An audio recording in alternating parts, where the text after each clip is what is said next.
I was so excited to unlock all of the characters in Smash Ultimate, and I spent my first 2 days with the game focused on that goal. And for the first several characters, they were rather harmless, and I was so proud of my success and quick progress. But slowly, something began to change. I started taking more percent during the fights, and I had trouble hitting my opponent more and more often. And then, I lost to the character I was trying to unlock. A frustrating experience, but I suspected it was a lone incident, and it wouldn't happen to me again. And then I lost to another character, and another, and another. And then I lost to the same characters the second time I fought them, and some of them even the third time. This was heartbreaking for me, as beloved characters I wanted to test out and practice with not only eluded me, but slowly deconstructed my ego until only a shell of a man remained. I think what I'm trying to say is, these guys slapped the business out of me. And it's true that the computers at the higher levels are difficult in this game, because even the pros have gotten a good roughhousing from them. But despite their strength, the computers can surely be beaten, and it's all about reading their patterns. So in this video, I'm gonna try to break down some of the habits I've noticed from the level 9s to help people tackle them without wanting to plunge their controller into the screen. Some of the solutions for dealing with these habits can actually be applied to your game against other people, but it should be noted that practicing against CPUs in order to improve at the game might not be the most efficient method, and may even be detrimental to your progress. While they can prove to be a challenge for some players, picking up on and constantly punishing the patterns that the computers exhibit can lead to the development of bad habits, like always expecting a certain outcome in a given situation and autopiloting as a result. So I would suggest taking this information with caution and not basing your entire game plan around it. But if you're simply looking to unlock those last few characters that are giving you trouble, or you don't even care about potential plateauing, then let's get on with it.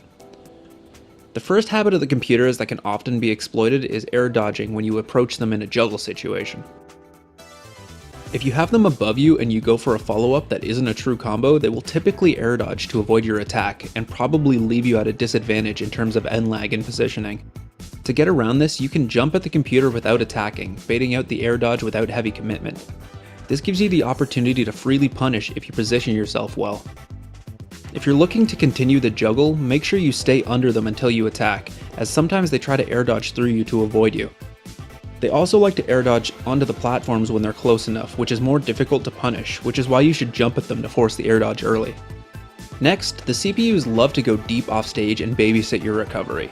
Babysitting is when you follow someone when they're off the level in order to complete an edge guard, by either attacking you or forcing you to wait to move towards the stage by threatening to attack. If the computer does this and you try to either challenge them or just recover without respecting their presence, you'll often lose the exchange and your stock as a result. There are two ways to avoid this. If you're playing a character that has a relatively quick recovery move, like Mewtwo's up B, you can teleport to the ledge or to the stage before they even get the chance to intimidate you. The other method is to be patient and lean back out of their range when drifting towards the stage, because at some point they'll have to retreat back to the stage as well. Once they've given up following you and make their retreat, you can start jumping back to the ledge. How well this can be implemented is of course somewhat dependent on the matchup, your recovery tools, and the opponent's edge guarding tools. So this is useful if your character has a forgiving offstage game.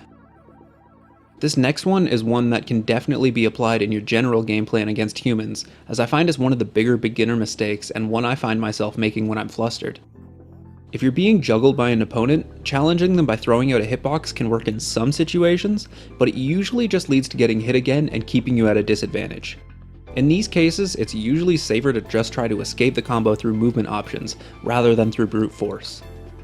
Two examples are DIing away from the opponent when you're getting hit, unless you're at kill percent, in which case they could just get you killed, or air dodging away from the combo. This is actually important in all fighting games, as mashing to get out of a combo usually just leads to sadness and frustration. Sometimes you're just simply going to get comboed for your few hits, and you have no choice but to accept it.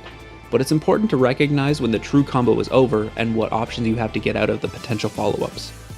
Don't make the habit of being too predictable with your air dodges though, because human players will pick up on it, bait it out, and punish you.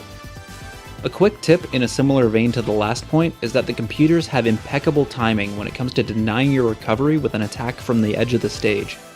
Perhaps it's just me, but it seems like their move always takes priority over mine if I try to force them away from the ledge, which gets me killed often.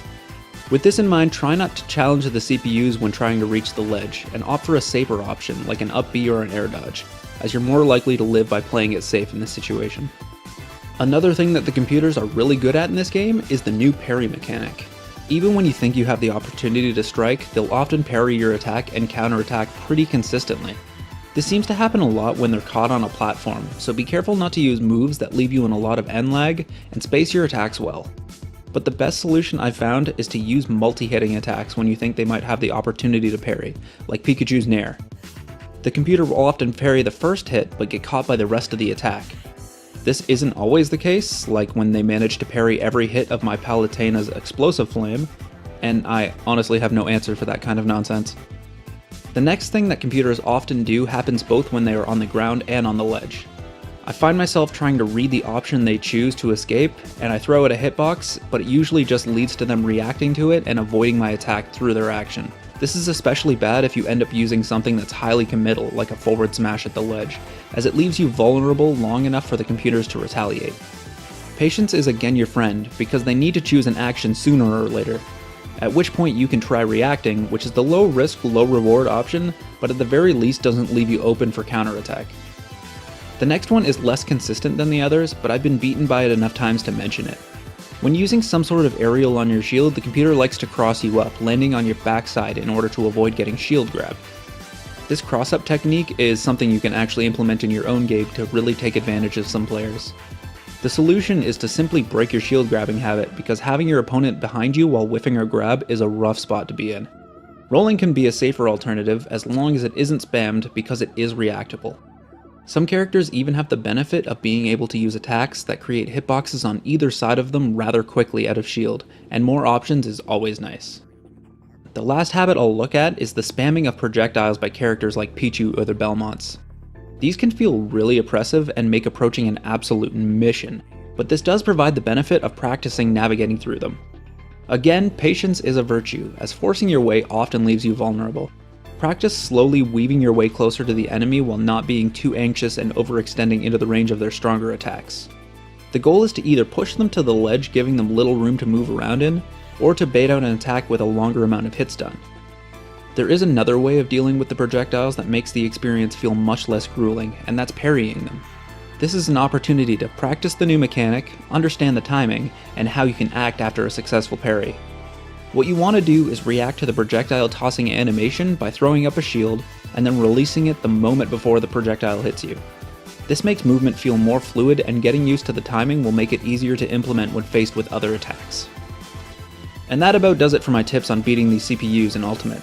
Hopefully these can provide some help to players out there, and if there are any other habits that you've found, or you have different solutions to the ones that I mentioned, let me and everyone else know. The game is really fresh, and we're all trying to get better together, and the sense of building each other up as players fills me with determination. But for now, that's all for me. Later days, everybody.